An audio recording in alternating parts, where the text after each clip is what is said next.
Kembali bersama kami masih dengan Yuli Herlina. Mbak Yuli, ini tadi kita melihat kan berarti dimulai dari awal dan sering tanya ke orang-orang. Nah, ini berarti teknik pemasarannya jadinya seperti apa sih?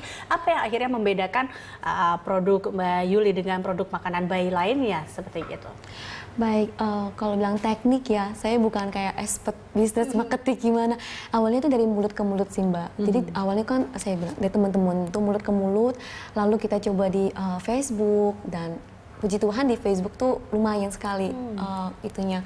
Dalam setengah tahun tuh udah 10.000 ada fansnya, lalu bertambah terus. Lalu kita lanjut ke Twitter dan menggunakan jasa BBM. Kalau dibilang di cerita itu lucu, dari awal tuh yang kita modal yang paling besar itu beli BB. Oh, gitu. Iya, di bisnis ini. Karena beli BB dulu ya? Karena sebenarnya kan kalau untuk awal bisnis ini saya udah ada alat-alat yang buat anak saya. Itu yang saya pakaikan dan tidak kayak saya pakaikan khusus yang buat anak saya itu buat pelanggan atau teman-teman. Nah, jadi kalau ditanya modal terbesar yang dikeluarkan untuk bisnis ini apa? Yaitu beli BB untuk supaya bisa memasarkan, tuh bisa memberitakan kepada teman-teman kalau kita ada menu apa hari ini, besok ada apa, dan untuk taking order begitu.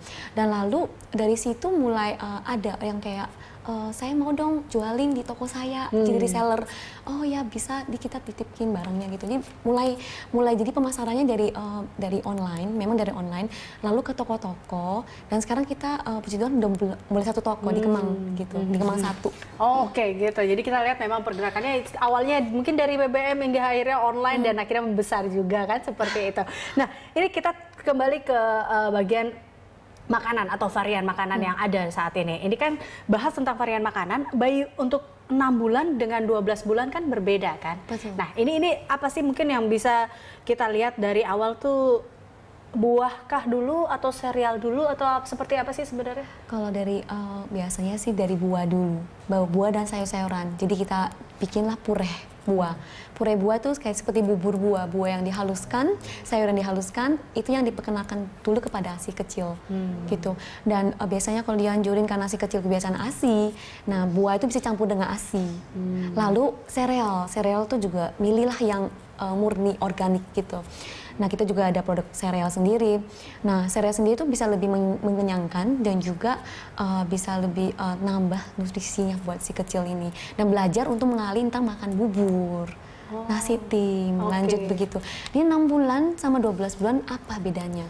Selain komposisi, juga tekstur yang penting. Jadi dari kayak bubur itu, kita juga nyiapin kayak stage 1, stage 2, stage 3. Apa itu stage 1, 2, 3? 1 seperti saring halus, stage 2 setengah saring, stage 3 itu tanpa saring.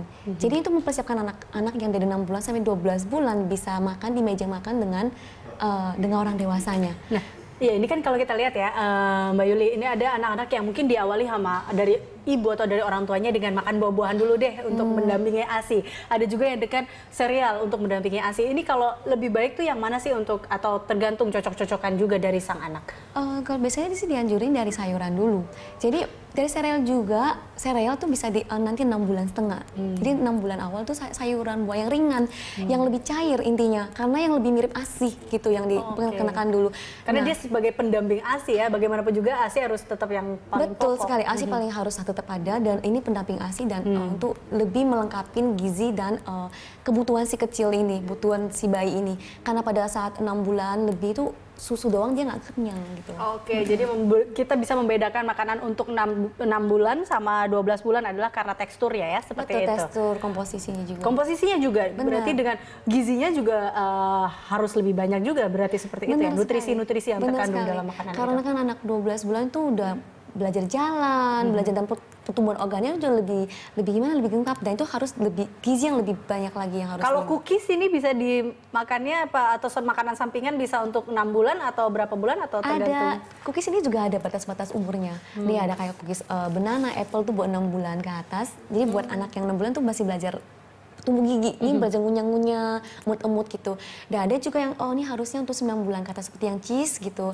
Dan 12 bulan ada cookies sweet corn, itu banyak macam sih. Jadi memang dari teksturnya, komposisinya itu mempengaruhi. Gitu. Baik. Nah, ini kita lanjutkan lagi dengan adanya berarti banyak tentang varian-varian makanan yang ada. Jadi kalau dibilang banana itu untuk 6 bulan ke atas seperti itu. Nah, untuk kalau yang di atas 6 bulan ke atas itu bisa makan lebih banyak lagi seperti carrot atau apa? Iya, kalau udah 12 bulan dia bisa yang 6 bulan juga boleh gitu. Kalau aman buat 6 bulan berarti kan aman buat anak yang 12 bulan juga. Jadi intinya jangan dilangkain yang 6 bulan dikasih makanan yang 12 bulan. Kadang-kadang sih juga ibu-ibu kadang agak nggak sabaran. Anaknya baru berapa bulan pengennya cepet-cepet pintar gitu. Ini barusan berapa bulan pengennya dikasihnya yang udah anaknya lebih gede. Karena kan pengen anaknya cepet pintar. Tapi sebenarnya itu berpengaruh ke pencernaan. Oke, berapa lama sih sebenarnya untuk makanan yang dibuat seperti ini atau untuk makanan bayi ini? Berapa lama maksudnya proses pembuatannya? Tahan lamanya berapa lama? Tahan lamanya itu beragam. Jadi kalau misalnya kayak cookies begini sekitar 2 bulan, ada juga abon bayi sekitar 2 bulan. Kalau sereal tuh bisa 6 bulan. Dan kalau kayak seperti bubur-bubur tuh harus di kulkas.